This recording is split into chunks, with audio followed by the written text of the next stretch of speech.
Tonight, we're learning more about how ISIS has been so brutal and successful on the battlefield. They're using psychological warfare to terrify their enemies. And we warn you, some of the images in this story you're about to see are disgusting. CNN's Brian Todd has more. They're ferocious and relentless, capturing huge swaths of territory at a time. ISIS is unlike any other terror group on the battlefield. This is not your father's Al-Qaeda. The old militant tactics, hit and runs, ambushes, roadside bombs. When other terrorist groups went to battle against well-trained armies, they were often wiped out. Iraq combat veteran Douglas Oliphant says ISIS is much more disciplined than militant forces of the past, with good unit commanders, better tactics. But for the black flags, this could be a platoon of American Army soldiers or Marines circa 2004 or 2005.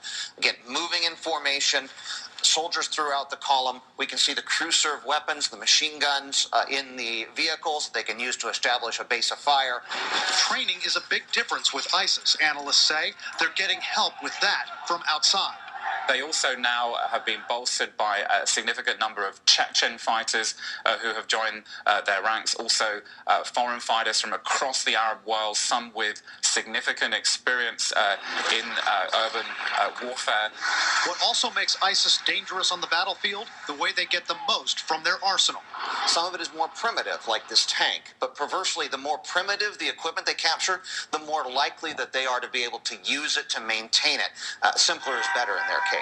Mobile artillery pieces, other pieces of captured armored vehicles.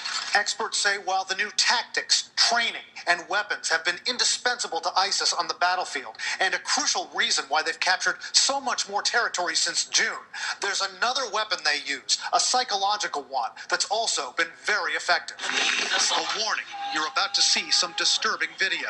ISIS units often win before they get to the battlefield because of this. Horrific propaganda videos show ISIS militants summarily executing captured opponents, shooting them in ditches.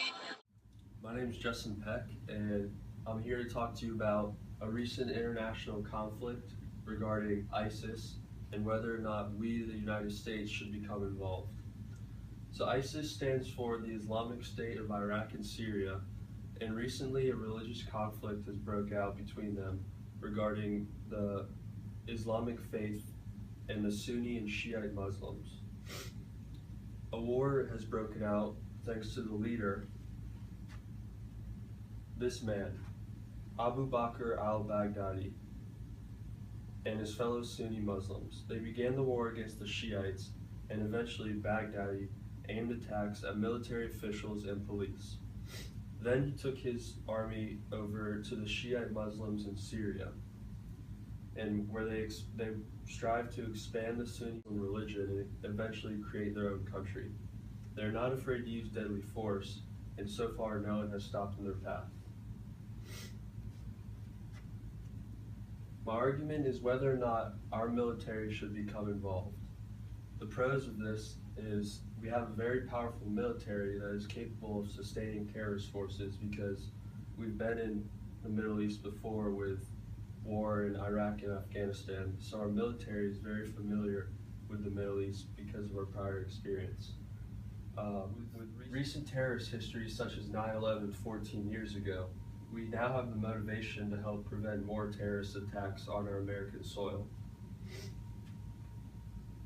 Some of the cons of getting involved is beginning another war, which could become even more deadly than it already is. And people feel that it's not our duty to stop the nation of Iraq. It's not our duty to stop their issues because they're on the other side of the globe. We shouldn't become involved. Finally, what the future holds is the possibility of not only a dictatorship, but a dangerous global force that will continue to take over their neighboring nations. ISIS is gaining many support from their people because basically they're telling the Muslims to either join or be killed if they don't join ISIS. And I think it's important that we American troops should get the neighboring countries to work together so we can all become one force and stop ISIS as well. And recently, ISIS took over an Iraq city named Ramadi. Ramadi is a city that the United States fought hard for during the Iraq War, and as soon as we took our troops out, ISIS went in and took it right back over. So I think that shows that if the United States went back into Iraq and further trained the Iraq troops, then they would be able to handle their own problems themselves without us ever having to go back over there. So I feel as if not only we go in there to take them over, but if we go in and train the troops, then it'll be a win-win and we'll never have to deal with them again.